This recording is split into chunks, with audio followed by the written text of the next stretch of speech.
festa é a festa mais completa da nossa fé cristã. Sabia disso?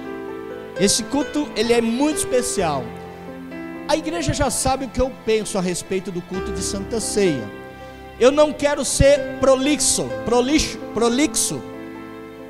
Eu estou estudando aí umas palavras difíceis. Aí você fala assim, pastor, o que é prolixo? É repetitivo, é cansativo. Eu não quero ser prolixo, sempre batendo nessa tecla, mas sendo já cansativo e repetitivo. Eu quero dizer para você que neste culto nós estamos lembrando do sacrifício do nosso Senhor Jesus na cruz do Calvário, pela sua igreja, por mim e por você.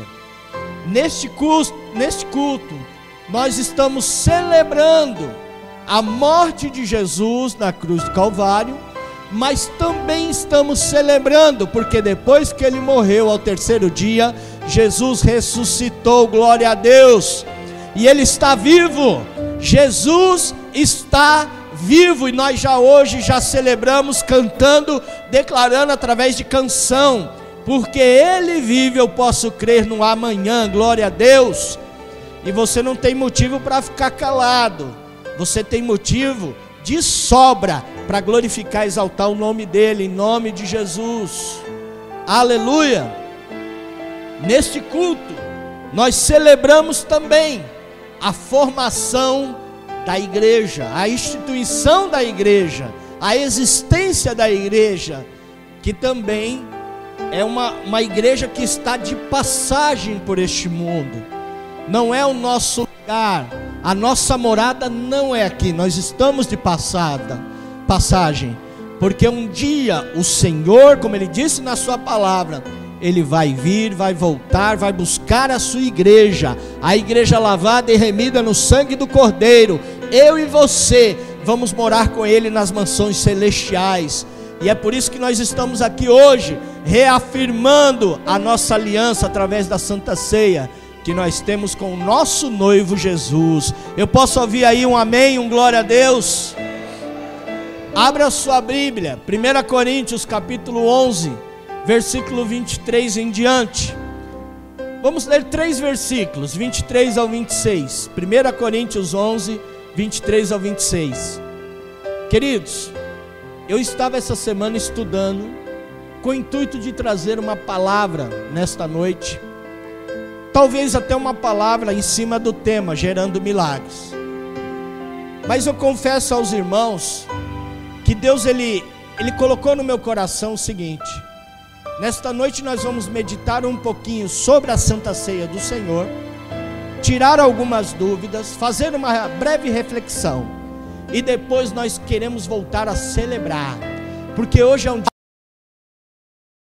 aleluia, e eu quero louvar e adorar ao nosso Deus, eu quero celebrar a Ele, toda a honra e toda a glória seja dada a Ele, aleluia, glórias a Deus. Vamos ler 1 Coríntios 11, 23 em diante. Nós vamos ler só até o 26, tá, Guilherme? Então 23 diz assim, Paulo escrevendo aos Coríntios, ele escreve dizendo: pois eu recebi do Senhor o que também vos ensinei, que o Senhor Jesus, na noite que foi traído, tomou o pão, tendo dado graças, o partiu e disse: isto é o meu corpo que é entregue por vós, fazei isto em memória de mim. Semelhante, depois de cear, tomou o cálice, dizendo: este cálice é a nova aliança no meu sangue, fazei isto todas as vezes que beberdes em memória de mim. E o 26 para encerrar: pois todas as vezes que comerdes deste pão e beberdes deste cálice, anunciais a morte do Senhor, até que Ele venha. Você pode dizer glória a Deus, aleluia. Ele vem, não tardará, pode ser hoje, aleluia. Ele vem, isso é uma certeza. Deixa eu te explicar sobre esta carta, para que você entenda o contexto desta carta, e aí nós entramos na Santa Ceia. Primeiro, a cidade de Corinto ela era uma cidade situada na Grécia Antiga. A cidade de Corinto era uma cidade rica, era uma cidade culta. A cidade de Corinto, ela estava entre dois principais portos no mundo antigo. Então não existia trem, não existia avião. Para você se locomover de um lugar para outro, era usado muito navios naquele tempo. E lá em Corinto não tinha só um, tinha dois portos principais, aonde todo mundo tinha que passar por lá. A cidade de Corinto era uma cidade que movia o encontro de diversas nações. O mundo inteiro passava por ali. Então havia um intercâmbio de várias línguas, várias culturas naquele lugar. É por essa razão que a igreja de Corinto, ela tinha irmãos de várias nacionalidades. Os membros da igreja, era composto a igreja de vários irmãos de várias regiões, nacionalidades, etc.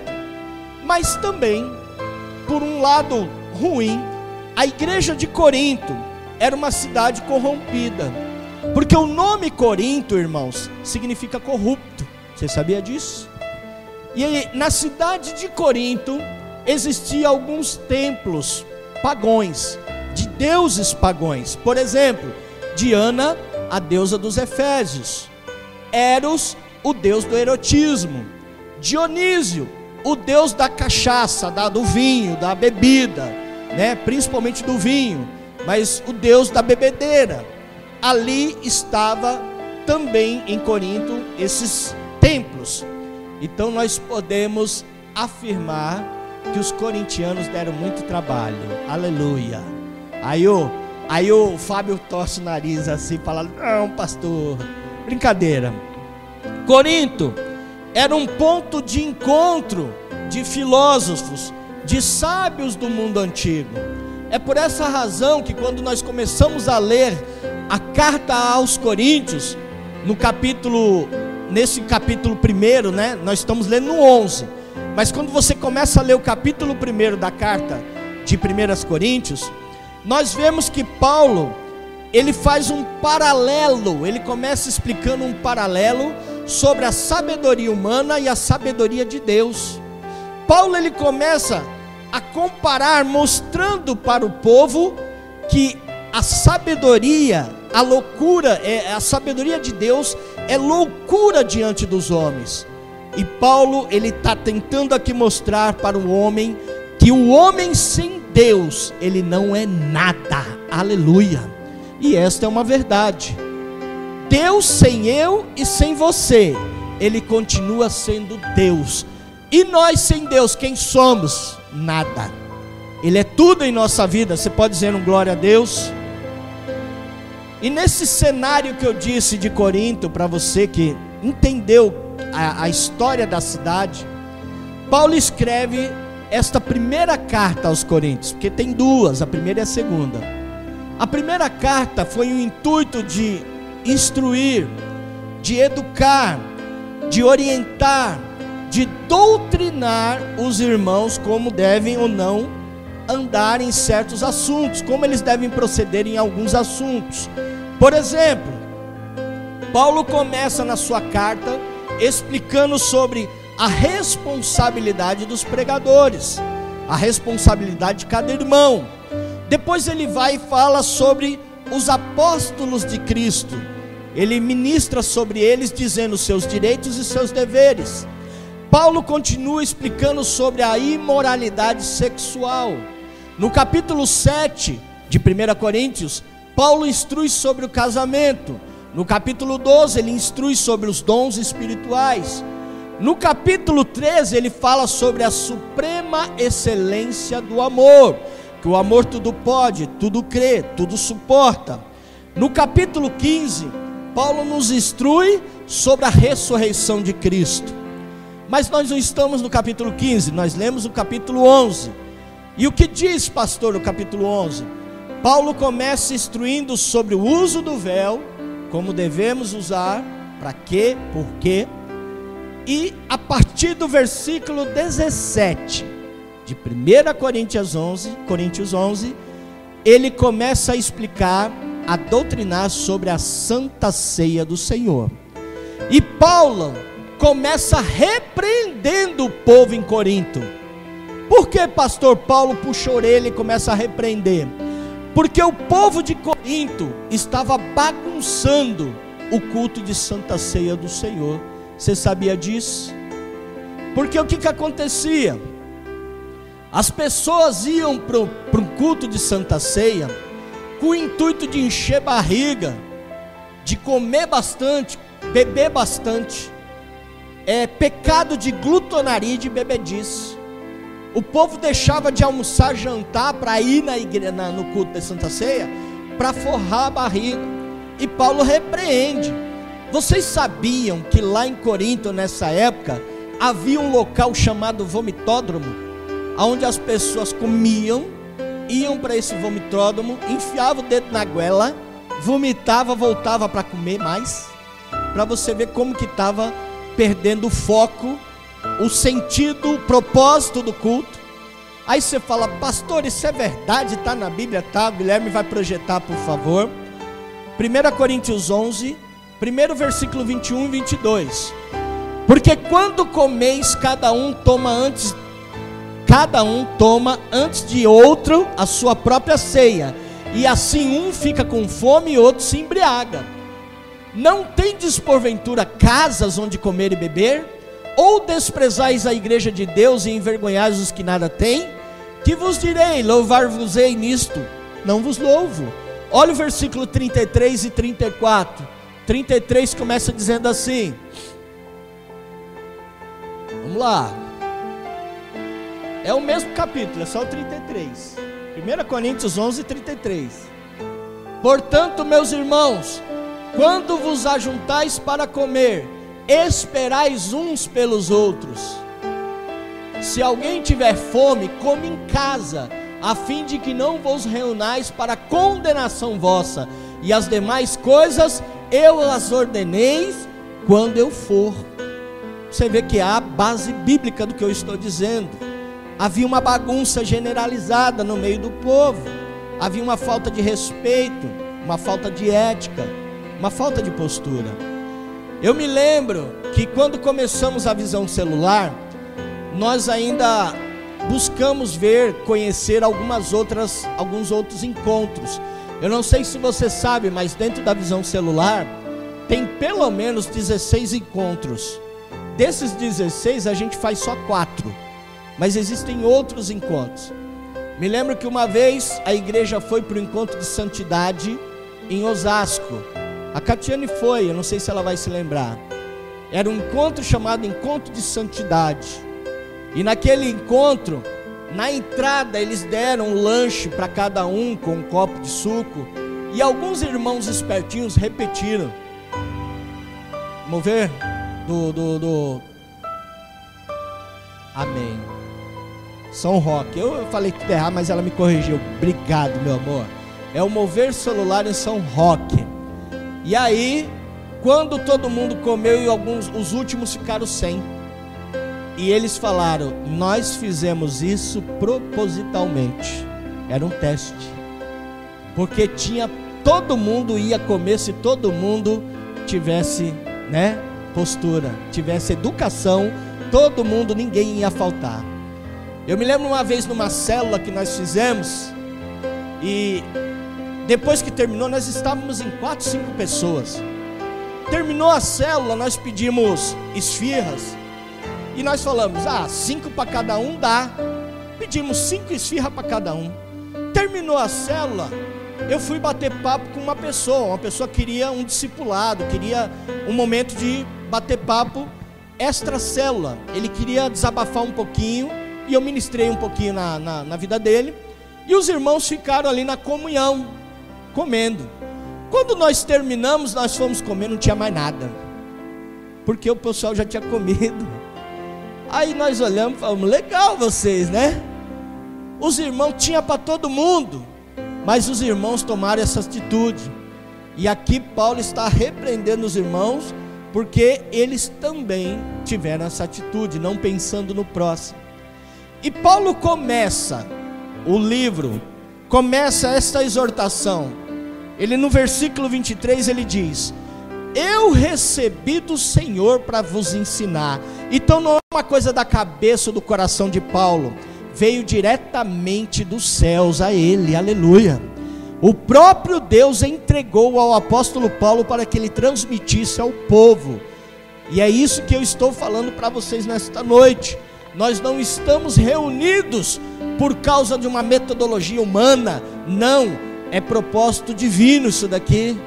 Deus instituiu, Jesus instituiu a Santa Ceia até aquele dia em que Ele vai vir buscar a sua igreja, e junto com Ele nós participaremos da bodas do Cordeiro, aonde o próprio Senhor Jesus estará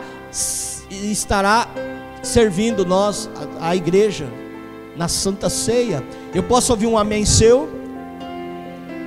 Participar do culto de Santa Ceia tem que ser com ordem e decência, tem que ser com muita prudência, reverência e alegria.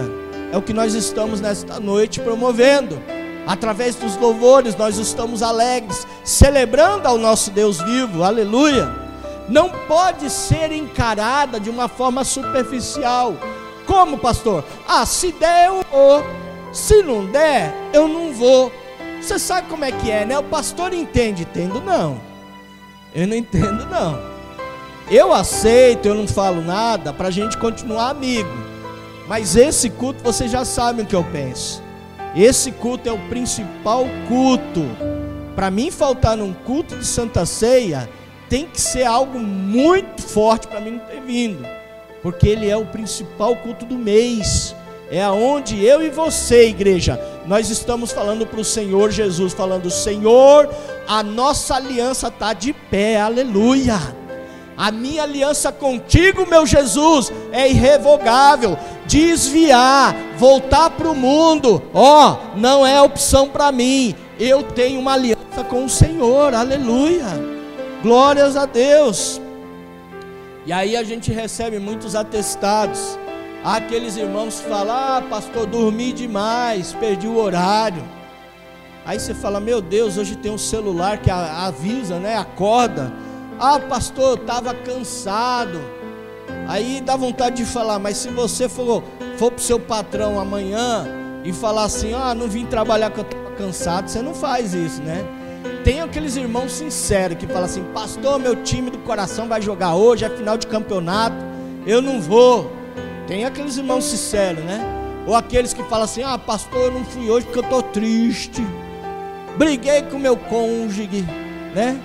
Aí você fala: mas meu Deus, é um momento de Santa Ceia, é um momento de você ser curado, é o momento das mazelas ficar para trás, os melindres ficar para trás, os mimimi ficar para trás. É um momento de Deus te restaurar, aleluia. Não perca esse momento em nome de Jesus. Eu estou vendo um dia de alguém chegar e falar: pastor, eu não fui na Santa Ceia porque eu estava de jejum e comunhão com os irmãos, com Jesus. Só falta isso acontecer. Aleluia, glória a Deus. Mas a Santa Ceia, ela aponta para 3 dimensões da nossa vida. A primeira dimensão, a Santa Ceia aponta para o Calvário, para o sacrifício de Jesus na cruz do Calvário. Aleluia. Diga: Calvário. E quando falo em Calvário, aponta para o passado, porque isso já aconteceu. É por isso que Jesus disse: fazei isso em memória de mim. Eu já expliquei, vou explicar mais uma vez para você. Quando ele diz em memória, ele não está dizendo in memoriam, porque in memoriam é para alguém que já morreu e não tem jeito de ressuscitar. Mas quando Jesus ele diz aqui: fazei isto em memória de mim, significa alguém que morreu, ressuscitou, e ao terceiro dia ele ressuscitou e está vivo hoje para a glória de Deus. Jesus está presente no momento da Santa Ceia, aleluia. E é por isso que nós estamos aqui. Ele está vivo, glória a Deus. E eu também quero te lembrar, falando de Calvário, que se não fosse o Calvário, a cruz de Jesus, o sacrifício dele por nós na cruz, o inferno seria um império, um exército imbatível. Se não fosse o Calvário, a cruz de Jesus, nós seríamos um bando de religiosos fanáticos e confusos. Se não fosse o Calvário, a cruz de Jesus, os milagres que Jesus fez não fariam sentido nenhum para nós. Mas glória a Deus, é na cruz de Jesus aonde o rei se fez réu. É na cruz onde a videira verdadeira se fez raiz em terra seca. Foi na cruz onde o juiz se fez condenado, onde o advogado se fez acusado, aonde o leão da tribo de Judá se fez cordeiro morto, aleluia. Mas é também na cruz onde Jesus pagou a cruz da minha e a sua salvação, da nossa redenção nele, aleluia, e nos deu direito de uma vida eterna ao lado dele. Você pode dizer assim, glória a Deus. A cruz não era o plano B no coração do nosso Deus, não, ele não tinha plano B. A cruz era a única opção que Jesus tinha, e foi ela que foi executada, foi ela que foi feita, aleluia. Apocalipse capítulo 13, versículo 8, no finalzinho desse versículo diz assim: Cordeiro morto desde a fundação do mundo. Sabe o que quer dizer isso? Deus, na sua onisciência, sabedor de todas as coisas, ele não esperava, ele já sabia que eu e você somos falhos, pecadores, miseráveis, carecemos da aprovação dele, nós erramos, eu e você nós erra, a gente pisa na bola, a gente nega Jesus todo dia, mas mesmo Deus sabendo disso, ele já planejou a nossa salvação através de Jesus Cristo, aleluia. É por isso que nós estamos hoje celebrando na Santa Ceia, rendendo graças a esse Deus maravilhoso. Então, a cruz, ela aponta para o passado, a Santa Ceia aponta para o passado, mas também aponta para o presente. Diga assim, presente. E falar em presente, duas coisas eu me lembro. Primeira coisa, duas coisas a gente pode colocar como prioridade. Primeiro, fala de comunhão, koinonia. Comunhão é koinonia, com Cristo e com o corpo de Cristo, a igreja de Jesus. Comunhão. E comunhão com os outros não é uma opção, é mandamento do Senhor. É mandamento do Senhor, nós temos que praticar isso. Olha o que diz Mateus 22. A partir do versículo 34, você vai ver, vai ler depois, Mateus 22, 34 em diante, você vai ver que os fariseus começaram a interrogar Jesus, questionar e fazer um teste com Jesus. E um fariseu, que era doutor da lei, ele quis questionar Jesus. Versículo 36, ele diz assim: Mestre, qual é o maior dos mandamentos? Aí no versículo 37, Jesus ele diz assim: amarás o teu Deus de todo o teu coração, de toda a tua alma e de todo o teu entendimento. Este é o primeiro mandamento, e semelhante a esse, versículo 38 diz, semelhante, 39, semelhante a este, amarás ao teu próximo como a ti mesmo, aleluia. Esses são os maiores mandamentos. Jesus, lá em João 17, quando Jesus está orando, primeiro ele começa orando por ele, pedindo misericórdia a Deus por ele, porque ele já sabia que ele ia passar pela cruz. E aí depois que ele termina de orar por ele, ele pede a Deus pelos seus discípulos, a sua igreja.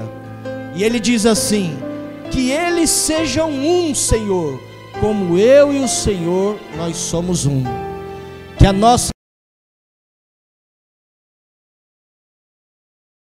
igreja seja uma, como o Senhor é em Cristo Jesus, aleluia. Nós precisamos andar em unidade.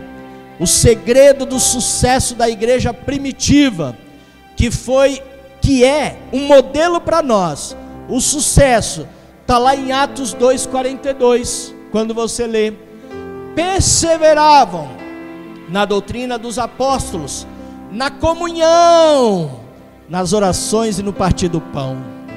Eles perseveravam na comunhão, aleluia. Quando há comunhão no meio do povo, Deus, Ele se alegra, Deus, Ele se manifesta, e Deus começa a gerar milagres em nome de Jesus, aleluia. E a segunda coisa, a primeira é comunhão, diga comunhão. A segunda coisa no presente é aliança, diga aliança. Jesus, ele disse no texto que lemos, de 1 Coríntios 11, ele diz assim: este é o cálice da nova aliança no meu sangue. Como assim a nova aliança? O que Jesus está querendo dizer aqui é que esta aliança não é material e não é física também. Ela é espiritual, ela é eterna, aleluia. O que Jesus está querendo dizer é que é o seguinte: eu cuido de você, eu cuido da tua casa, eu cuido da tua família, eu cuido da tua vida, aleluia. Ele cuida de você a partir do momento que você tem uma aliança com Ele, glória a Deus. E se nesta noite a sua aliança, a sua comunhão com Deus estava quebrado, você vai ter a oportunidade nesta noite de novamente renovar em nome de Jesus essa comunhão e aliança com o Senhor. Posso ouvir aí um glória a Deus? E já partindo para o final, eu disse que eu ia ser breve, eu falei que hoje eu não ia falar muito, aleluia, até porque eu estou rouco, eu estou com a garganta ruim, mas eu quero louvar, eu quero adorar. A Santa Ceia do Senhor também aponta para o futuro, diga assim, futuro. No versículo 26, que lemos, o último versículo, 1 Coríntios 11, 26, ele diz: para que anunciais a morte do Senhor, até que Ele venha. E isso está falando sobre o arrebatamento da igreja. Posso ouvir um glória a Deus? Aponta para o céu, que é o meu lugar, aponta para o céu, que é o seu lugar, igreja. Como eu disse no início, estamos aqui de passagem. Jesus, João 14, ele diz assim: não se turbe o vosso coração, crede em Deus e crede também em mim. Na casa de meu pai há muitas moradas, se não fosse assim, eu não vos teria dito, vou preparar lugar. E ele fez uma promessa, ele disse: eu vou, mas eu vou voltar para buscar vocês, aleluia. Porque o coração de Jesus, ele está dizendo: porque aonde eu estiver, eu quero que vocês estejam comigo também, aleluia, glória a Deus. Há pessoas que falam assim: pastor, eu não creio no arrebatamento, eu não acredito no arrebatamento. Continue sem acreditar, você tem todo o direito, você tem o livre-arbítrio. Mas eu acredito, eu creio, porque a palavra de Deus, que não mente, ela nos garante que Jesus vai voltar e buscar a sua igreja, e eu vou. Aí quem não crê, você que não crê, você fica assistindo e vendo a igreja e a igreja subir, e você fica aí na terra. Aí eu me lembro, agora me veio na mente, minha esposa vai lembrar, nós tínhamos um pastor muito amado, muito querido na Bahia, inclusive hoje é aniversário dele, não sei se você mandou um parabéns, eu mandei. Pastor Edilson, estiver assistindo, um beijo no seu coração, meu querido, amo você. Pastor Edilson é uma figura. Um dia ele ministrando sobre o arrebatamento da igreja, e ele tinha o costume de fazer assim, levantar o pé, e ele falava assim na mensagem: e aí naquele dia, o dedinho assim, naquele dia, a igreja vai subir, você vai chegar para mim e vai falar assim: pastor, cadê a igreja, pastor? Aí eu olhei para Catiane e nós pensamos a mesma coisa. Falamos assim, ué, o pastor ficou, é? Aí ele virou para nós assim, eu vi quando ele olhou para nós e ele sacou, né? Ele captei, ele falou, ih, falei besteira. Aí ele, ó, saída pela lateral, né? E ele, mas o pastor não vai estar aqui não, aleluia. E aí a gente deu risada lá, é uma figura. Hoje ele está fazendo aniversário, nosso querido pastor. Mas há pessoas que não acreditam, mas a Bíblia é bem clara. Olha o que está escrito, projeta para mim 1 Tessalonicenses 4, a partir do versículo 16. A Bíblia diz, porque o Senhor mesmo descerá do céu com grande brado, a voz do arcanjo ao som da trombeta de Deus, e os que morreram com Cristo ressuscitarão primeiro, versículo 17, depois nós, a igreja, os que ficarmos vivos, seremos arrebatados juntamente com Ele nas nuvens, ao encontro do Senhor nos ares, e assim estaremos para sempre com o Senhor. Você pode glorificar o nome de Deus aí, dar um brado de vitória, aplaudi-lo, porque Ele é digno. Jesus, Ele vai voltar, e pode ser hoje, aleluia, porque aquele grande dia, Ele não deixou a data, Ele não sabemos o grande dia, aleluia. A Santa Ceia fala, momento de comunhão, momento de aliança, e como eu disse a vocês, hoje somos nós que vamos celebrar essa Santa Ceia, mas naquele grande dia vai ser o Senhor. Ele virá, nós encontraremos com Ele nas alturas, nas mansões celestiais. Ele virá ao nosso encontro, e Ele mesmo vai servir. Hoje nós estamos reunidos a Ele, e o adoramos por fé, mas naquele grande dia nós o veremos como realmente Ele é, aleluia, glória a Deus. Por isso não participe da Santa Ceia do Senhor, pensando que é um lanche, porque como lanche é pouco demais. Não participe da Santa Ceia do Senhor achando que é uma janta, que é um almoço, porque como almoço e janta, não é para encher barriga, mas participe da Santa Ceia como um banquete espiritual para a tua vida, para a tua alma, aleluia, aleluia.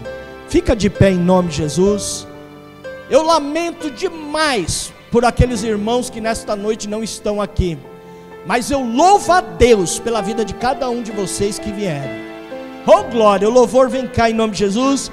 Nós vamos já entregar um louvor no altar do Senhor. Glórias a Deus pela tua vida. E nós vamos junto neste momento consagrar os elementos da Santa Ceia. O pão, que está simbolizando e representando o corpo de Jesus moído na cruz, e o suco de uva, que está simbolizando e representando o sangue de Jesus derramado na cruz do Calvário. E olha, coloca o versículo 27 de 1 Coríntios para mim. Há quem diga assim: pastor, eu não vou ceiar, porque eu briguei com a minha esposa, eu briguei com meu marido, essa semana eu fiz algo de errado, eu não quero ceiar. Aí eles usam esse versículo como pretexto, e diz assim: de modo que qualquer que comer do pão ou beber do cálice do Senhor indignamente, será culpado do corpo e do sangue de Jesus, do Senhor. E é uma interpretação equivocada, porque beber e comer do cálice, participar da Santa Ceia indignamente, está dizendo, é não discernir o corpo. Beber e participar da Santa Ceia indignamente, é não compreender o valor que tem esse momento, é não entender o valor, a preciosidade que tem esse momento, é você dar pouco caso a esse momento, porque quem come e bebe indignamente, não reconhece, não valoriza. Quem não valoriza, não honra, e quem não honra, come e bebe indignamente. E aí no versículo 28, quando você entende isso, aí você projeta o 28 para mim. Quando você entende isso, aí fica mais claro o 28 quando diz: examine-se, pois, o homem a si mesmo. É o momento que você vai ter agora de reflexão, examinar a tua vida, porque Jesus, ele já sabia que nós íamos errar. Jesus não esperava que a gente fosse anjo sem asa, que a gente fosse imperfeito, imparcial e não pisasse na bola. Não, Jesus sabia que nós somos falhos, mas nesse momento nós temos a oportunidade de nos humilhar na presença dele, pedir perdão, pedir misericórdia pela nossa vida. Aí examine-se o homem a si mesmo e depois coma e beba, participe deste momento com alegria em nome de Jesus. Vamos orar abençoando e depois nós vamos louvar mais um pouquinho antes de nós cearmos. Aleluia. Estenda sua mão aqui para frente, vamos apresentar.